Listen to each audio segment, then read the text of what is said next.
Hey y'all, it's Mai with the life lesson of the day, and thank you for joining me. So I want to get right into this.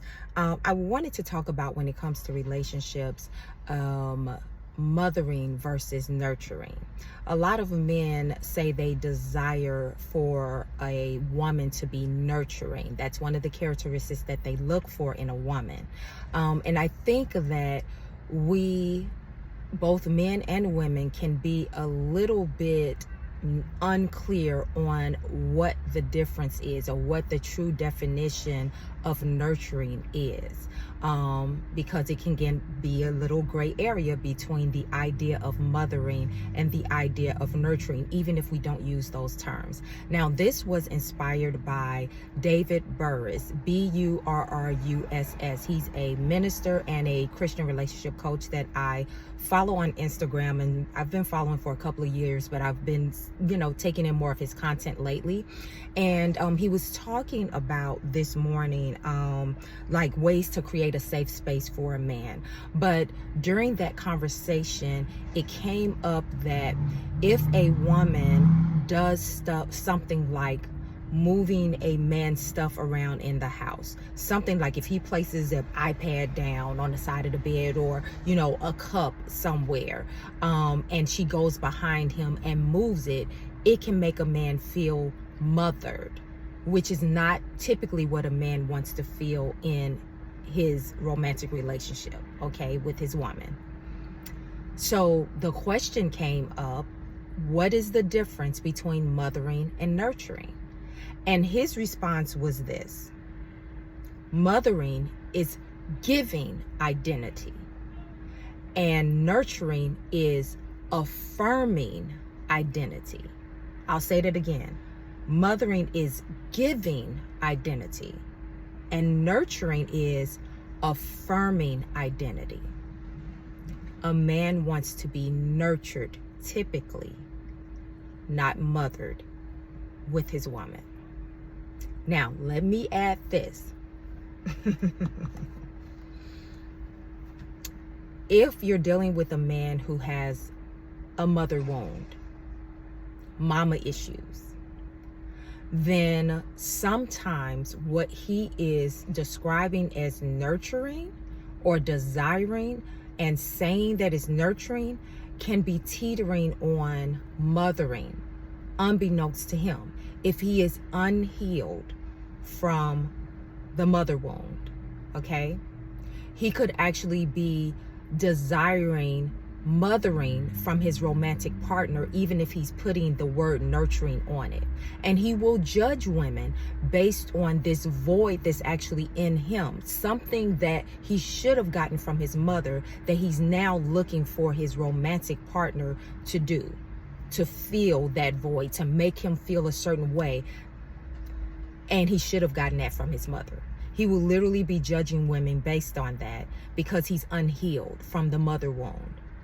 Brothers, if you are that man, and I would say that you need to explore that. If you had any type of abnormal relationship with your mother, or something that you felt harmed you in your relationship growing up with your mother, you have to go in and face that and heal from it. Because if you do not, you are going to carry that into your romantic relationships, and you will actually damage your relationship because you're trying to get the woman to do something that you should have got from your mother. And if you happen to get a woman that is willing to mother you, eventually you will resent her and probably stop being sexually attracted to her, because you're going to feel a mother energy from her, and you ain't trying to, that ain't, come on now. Come on now. So I'll add that, That's something to think about, Please, therapy is your friend. Let's get to the healing part. And if you are not sure, please discover. And let me also add this. I know men who had both parents that still have some type of mother-father wound. So let's not get on the single parents. Some of these single parents have been rocking it, And their kids did not come away with a bunch of wounds. I know men that had both parents that have mother issues. So let's not put it in a box. If you need to heal, you need to heal, okay? Moving on. Let's talk about the definition of nurture, okay? Nurture means to care for and encourage the growth or development of. It also means to help or encourage. It means to cherish a hope, belief, or ambition, okay? And I think this is from Webster's definition or dictionary. Okay, and then to affirm means to validate, confirm, to state positively, to assert something, such as a judgment or decree, as valid, or to confirm it, okay? And then the third definition for affirm is to show or express a strong belief in or dedication to something or someone. Okay, so that's the definition of nurture and affirm. This is where we want to go, ladies. We do not want to be mothering our men. You're not his mama. And men, if you are desiring a woman to mother you, and I need you to go deep and really, really look at some things. If you're requiring mothering but putting it under the guise of nurturing, then you have to go heal.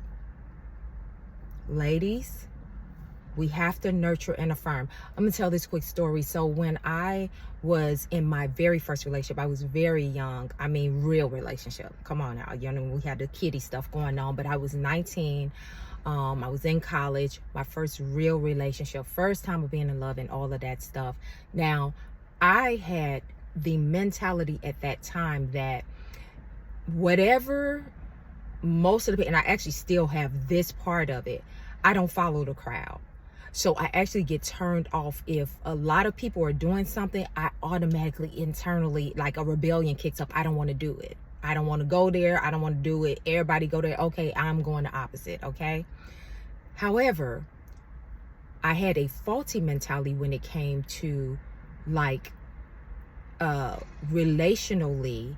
If someone was getting a lot of accolades, if they were super popular, which the person that I was with, he was super popular. I heard his name before I ever met him in person. Like, you know, if there's a person like that, my mindset at the time was, well, he don't need to hear it from me. He getting it everywhere. I don't need him to, you know, get the fat heads. As if it was my responsibility to kind of keep him humble, you know. That was the wrong mentality to have. But I was young, I was immature, and I was ignorant in the textbook sense of the word. Ignorant meaning that I simply did not know. I did not know that it didn't matter how many hundreds of people, thousands of people, hundreds of thousands of people. Say, for instance, you think about these celebrities or whatever, you know, a performer that fills arenas and everybody's screaming their name. But if they get off that stage and their significant other doesn't say, babe, that was amazing.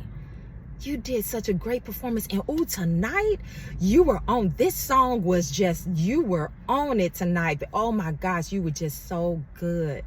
If they don't hear that from their significant other or someone else that's closest, the closest to them, like their mother, their father, it don't matter who all is screaming their name out there, those strangers or even just extended people. The person that is closest to you, it matters.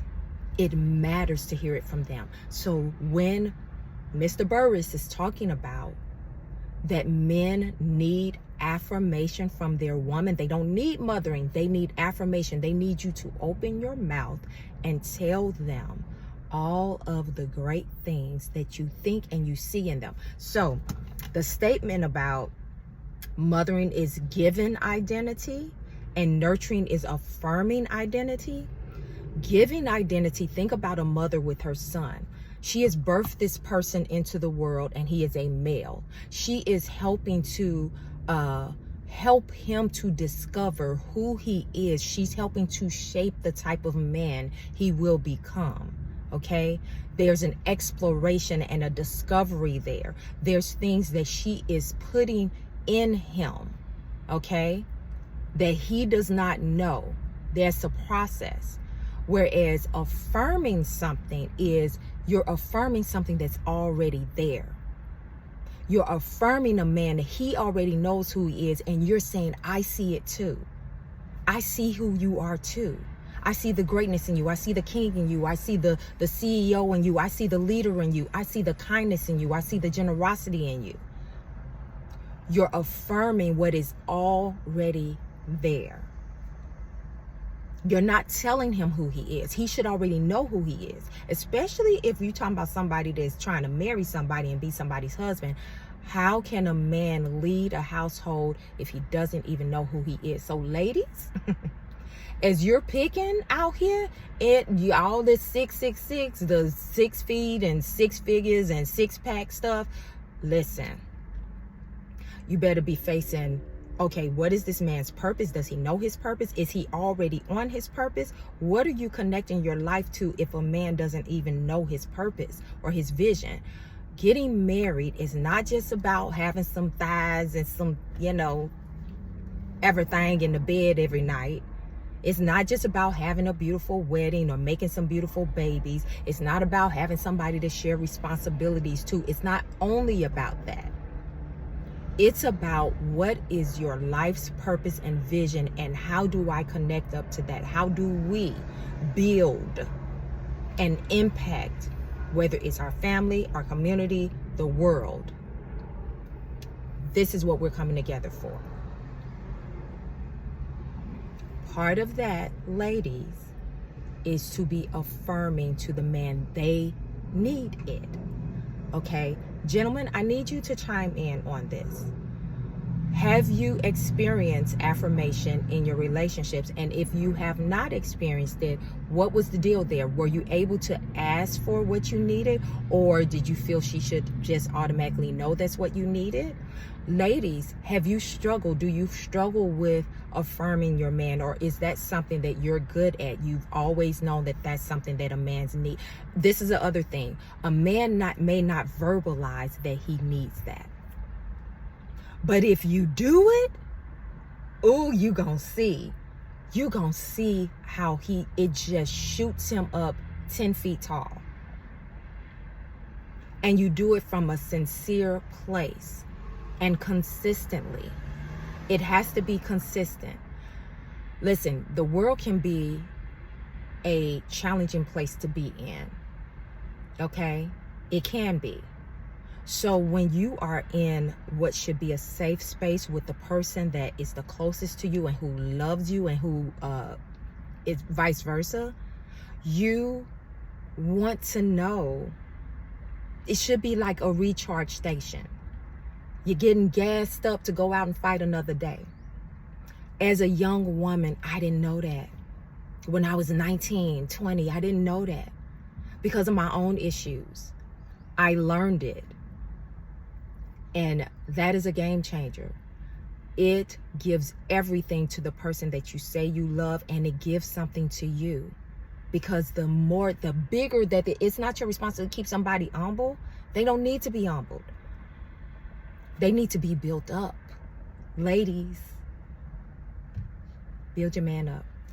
Affirm. All right? I'm done. All right? See y'all next time. Bye.